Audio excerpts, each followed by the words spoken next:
Hello বন্ধুরা, সবাই কেমন আছো? তো দেখো, আমরা অনেক দিন পর একটু বাবার বাড়ির দিকে রওনা হলাম।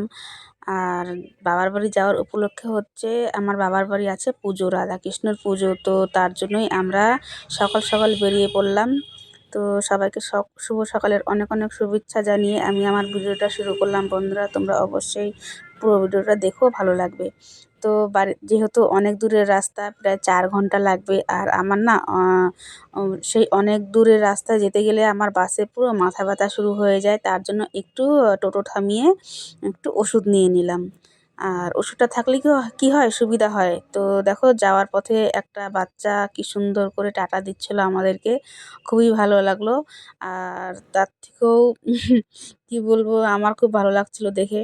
তারপরে দেখো, আমরা চলে এলাম বাসে। আর আমরা বাসে এসে যখন বসলাম, আমার ছেলে তো খুবই খুশি, কারণ ও এখন সিট পায়। যেহেতু ওর ভাড়া নেয়, তো তার জন্য ওর সিটটাও নিয়ে নিই আমরা। আগে যখন ছোট ছিল তখন তো নিতাম না সিট। তো হ্যাঁ, তোমাদেরকে আগে বলে দিই, আমরা আগে একটু যাব আমার শ্বশুরবাড়িতে। শ্বশুরবাড়িতে কিছু কাজ আছে। শ্বশুরবাড়ির থেকে তারপরে কাজ সেরে তারপরে যাব একটু বাবার বাড়িতে। বাবার বাড়িতেই থাকবো। তো দেখো, চলে আসলাম একটু অফিসে। এই অফিসের কাজের জন্য একটু শ্বশুরবাড়িতে নেমেছিলাম প্রথমে। যেহেতু শ্বশুরবাড়িতে প্রথম পরে শ্বশুরবাড়ি আমার, তার জন্য একটু নেমে গিয়েছিলাম।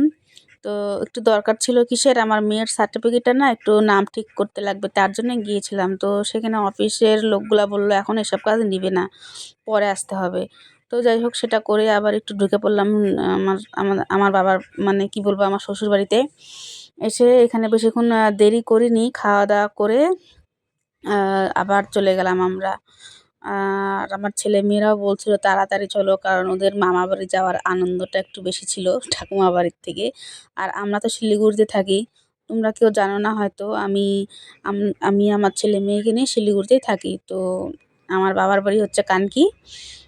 আমার শিলিগুড়ি থেকে 4 ঘন্টা লাগে। আর মাঝখানে চোপড়া জায়গাটার নাম, ওটা হচ্ছে আমার শ্বশুরবাড়ি। তো শিলিগুড়ির থেকে মাঝখানে আমার শ্বশুরবাড়ি পড়ে, তারপরে বাবার বাড়ি। তো দেখো, সকাল সকাল যেহেতু বাড়ির থেকে বেরিয়েছিলাম, তাই সকাল সকালে একটু আমরা পৌঁছে গেছি শ্বশুরবাড়িতে। যেহেতু দেরি করিনি, তাই একটু সকাল সকালই আমরা পৌঁছে গেছি সবাই।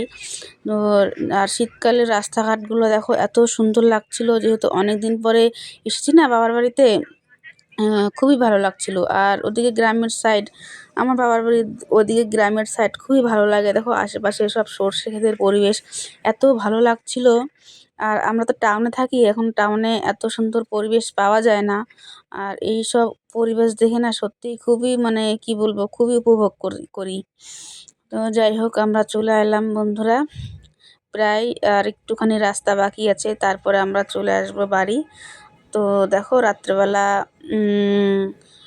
আমাদের বাড়িতে যেহেতু পূজা উপলক্ষে অনেক মানুষ এসেছিল। অনেক মানুষের মধ্যে বলতে গেলে আমার বাবার গুরুজনরা আসছিল, গোসাই আমরা দাদু বলি। তো তাদের জন্য বিছানা করছিলাম। আর ওনারা এখানে কিছু কাজ করবে বসে বসে। তো তার জন্য এখানে বিছানা করছিলাম। আর যেহেতু ঠান্ডার দিন না, একটু তো সুন্দর করে বিছানাটা করে দিতে হবে। তো দেখো, আমার বিছানা করা হয়ে গেল। তারপরে এই যে একটু আমাদের বিছানাটাও আমরা গুছিয়ে নিলাম। আমরাও রাত্রেবেলা যেখানে ঘুমাবো, একটু সঙ্গে সঙ্গে বিছানাটা আমরাও সেখানেও সেরে ফেললাম। তারপরে চলে গেলাম রান্নার দিকে। আমি আমার আমার মা আর আমার বৌদি রান্না করছিল, আর আমি একটু হেল্প করছিলাম গিয়ে। আর পরের দিন তো পুজো আছে, তার জন্য তো অনেক কাজকর্ম থাকে। তো যাই হোক, সবার জন্য একটু প্রথমে মুড়ি মাখালাম সন্ধ্যার টিফিনের জন্য। তারপরে চলে এলাম রান্নার দিকে। রান্নাতে আজকে হবে বাঁধাকপির ঘন্ট, আর হবে পাঁপড় ভাজা, আর হবে ডাল। তো এই হচ্ছে রাত্রের মেনু, কারণ কেউ খেতে যাচ্ছিল না, তাও আমরা জোর করে এই কটা রান্না আমরা করলাম। কারণ কালকে পুজো আছে, তো উপোস করলে তো থাকবে না, উপোস করতে লাগবে, রাত্রেবেলা কিছু না খেলে তো আর হয় না। তার জন্য আমরা রান্নাবান্না করলাম। তো আমাদের রান্নাবান্না কমপ্লিট হয়ে গেছে। তো দেখো, সবাইকে খেতে দেওয়া হয়ে গেছে, সবাই খাওয়া দাওয়া করছে। তারপরে লাস্টে আমরা খাওয়া-দাওয়াটা করে নিলাম। করে টরে তারপরে দেখো এই যে ছেলে-মেয়ে একটু মামার সঙ্গে একটু মানে সময় কাটাচ্ছে। আমার মানে তার মামাকে খুবই ভালোবাসে।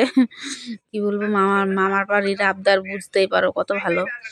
তারপরে যে দেখো সবাই গোছগাছ করছে বসে এখানে। সবাই ঠাকুরের কথা বলছিল।